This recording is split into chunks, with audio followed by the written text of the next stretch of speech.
What does John Johns put in his hot chocolate? Marshmallows.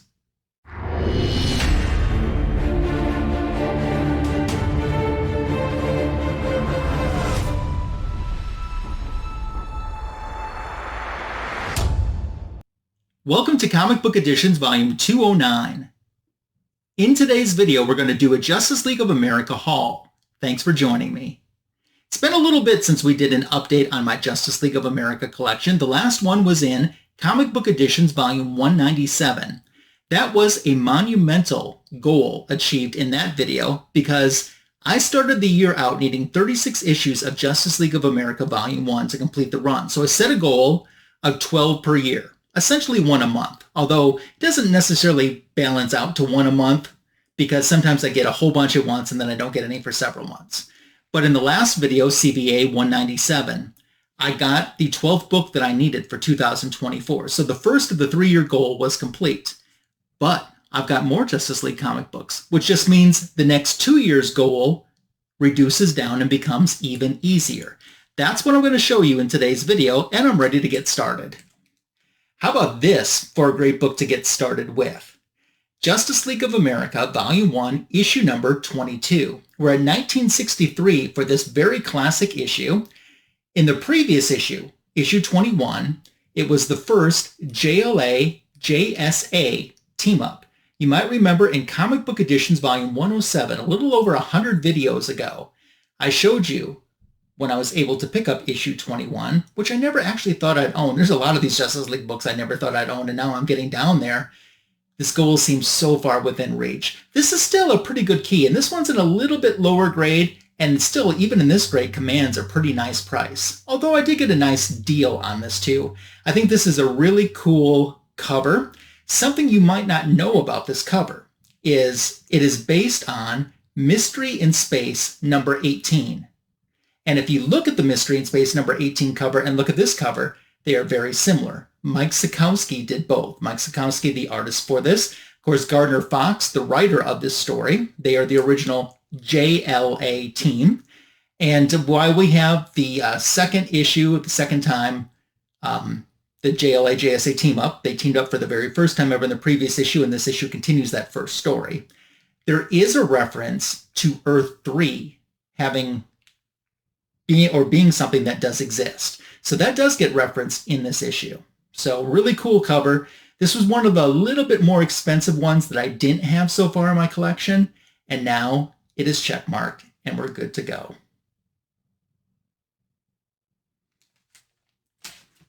And since we're talking about Earth 3, Justice League of America, Volume 1, issue number 29. We're a year later now at 1964. This is the first appearance of the Crime Syndicate. Of course, they come from Earth 3, and if you don't know, they are the opposite of the Justice League. So they are evil versions of the Justice League of America. And this is their very first appearance. Let's see if I can name all the Crime Syndicate. There's Ultraman, Superwoman, Owlman, Johnny Quick, and Power Ring. I think I got them all. It was in Comic Book Editions Volume 78 that I got issue number 30. So this is the second story in a JLA-JSA team-up, and like 21 and 22, this is a two-parter, 29 and 30. And I got issue 30 back in CBA 78 video that I showed to you. There's no Green Arrow in this story, and then Aquaman, Atom, and Martian Manhunter very briefly appear in this issue. So it's not the full JLA, but they got a lot of characters to try to squeeze into these stories. So like issue 22, this is another more expensive key. I had a little bit of fear going on when the rumors were a little bit more persistent that Ultraman is going to show up in next year's Superman Legacy movie. And then people were saying, well, it's not going to be like the Ultraman from Earth 3, but still, that was kind of, for a moment, driving the price of this book up a little bit. And I was worried if this was going to be a hard one to get. So I started focusing a little bit more on my collection and trying to obtain this issue. And now I did. I'm pretty lucky that in the JLA issues that I have yet to get, most of the bigger, expensive keys are not the ones I need. I have those already. And now having 22 and 29 in the collection certainly cements that place and makes what's left easier to get. Let's jump 50 issues from 29 to 79. Now we're in 1970. We have this classic Neal Adams cover. This is the second part of a two-part story. Pollution was very topical at that time, and it worked its way into this Justice League comic book. There's even a reference of the planet Monsan kind of being an homage to the company Monsanto.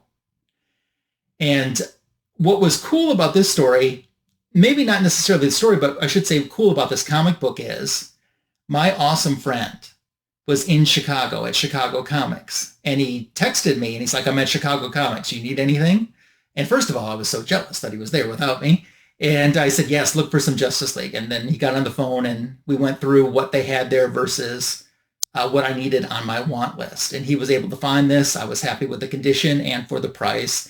And if you're ever in Chicago, I highly recommend Chicago Comics. A great place. I've gotten some good deals there and always enjoy browsing their back issues too. I haven't been there since pre-COVID, but I hope it won't be too much longer before I get the chance to come back.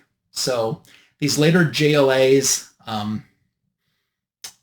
are awesome to get into the collection, and there's not any all the JLAs that I need are under issue 100. So there's not actually a lot in the higher portion either that I need, but this was one that was on the want list and now has been achieved, obviously, because I'm showing it to you.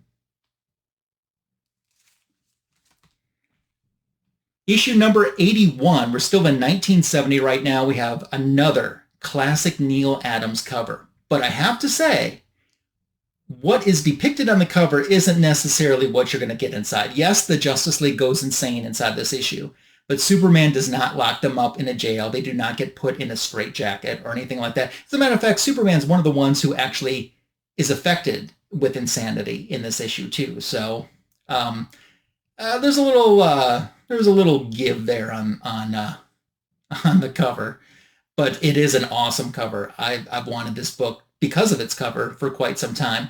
Right now we have Dick Dillon, a longtime JLA artist, doing the interior art here, and then Denny O'Neil being the writer on this issue of JLA. Essentially, Jean Loring, there's been this ongoing storyline with the Adams girlfriend slash fiance, Jean Loring, and she has gone insane. And they're taking her back to Thanagar to try to cure her of her insanity.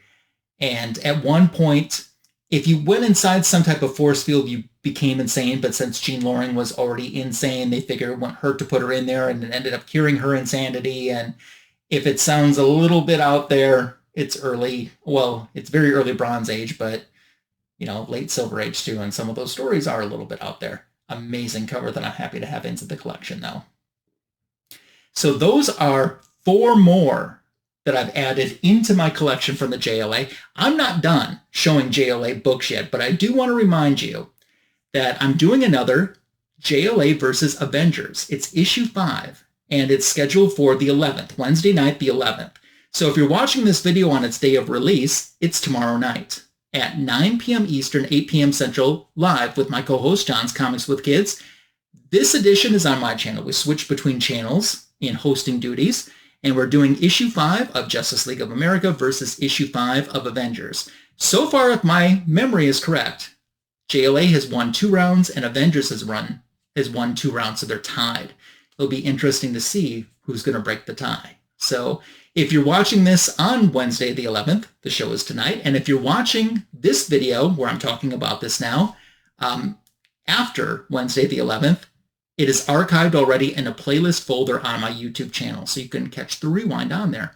But if you have the chance to join us live, either for this edition or a future edition, because we do the show approximately monthly, it would be great to have you in the live chat. I'm looking forward to hanging out with John again tomorrow night for our next edition of JLA versus Avengers.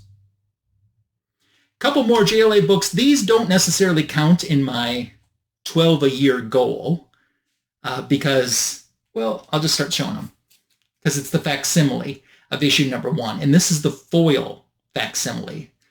Oh, man. We are in the years of the foil. It's awesome. Brave and the Bold has been... Brave and the Bold 28, which is the Justice League's first appearance, has been redone as facsimiles or reprinted many, many times. But Justice League of America number 1 hasn't been reprinted all of that much. I mean, it's been included in an omnibus and an archive edition, but just as a single release, it's finally out there, and I think that that is awesome, and I love the foil cover to this. I think this is a great cover. I know when John and I did JLA versus Avengers episode 1, he thought this was kind of an odd choice for a cover, but I kind of like it, and if it was a poster, I definitely would buy it. And in addition to the facsimile, I kept this out of the bag and board to show you. I did get the blank sketch cover of the facsimile too. They had a regular edition, they had a foil edition, and then they had the facsimile blank sketch cover. So regular, foil, blank sketch cover. And not only did I pick that up, I also picked up a second copy. So we have 2 of them, of the blank sketch covers. It's got the blue background on it. And, you know, obviously you get a blank sketch cover and you're going to want someone to sketch on it. It'll probably have to get colored in, or it probably would look better if it was colored in because of the blue background. I got an extra one because I thought it would be nice, once I complete my goal of getting all of Volume 1 of Justice League of America, once I complete this 3-year plan, to maybe celebrate by getting some type of sketch. I'm starting to put together ideas of what might look cool for a cover. I only really have one idea so far. I don't know if I want to lean to something that's more Silver Age focused or not. I'm trying to debate that right now. If you have any ideas of what could make a cool commission for this too, or if you think I should stick to some type of a Silver Age incarnation of the JLA since it's facsimile of a Silver Age book, let me know in the comments section below. Also, let me know what you thought about the books that I showed today. Your comments are welcomed, encouraged, and appreciated. If you haven't subscribed to my channel yet, I hope that you do so. I certainly do appreciate it. It's a great way to show support. We're over 800 now, and we're trying to get that 1K in sight as we continue to head there, and your support means the world to me. Algorithm loves it when this video is given a heart, a thumbs up, a like, and if you share the video or the channel with someone too, that certainly does help, and I do appreciate it very much. My YouTube back issue of the week short came out yesterday, 60 seconds about a back issue in my collection. If you haven't checked it out yet, put a big smile on my face by doing so. Fanboys Live and the Retro Review is this Sunday, the greatest DC comic show on YouTube, with Comic Food 2814 and Signature King Tony Fett. Then, as I mentioned, there is JLA versus Avengers on my channel with my co-host John's Comics with Kids, our monthly show, pitting together some Silver Age books, DC and Marvel group. That's what's in store for the Magic Lasso channel. Thank you for making it to the end of this video. As we wrap up Comic Book Editions Volume 209, I look forward to hanging with you again soon. Have a great rest of your day.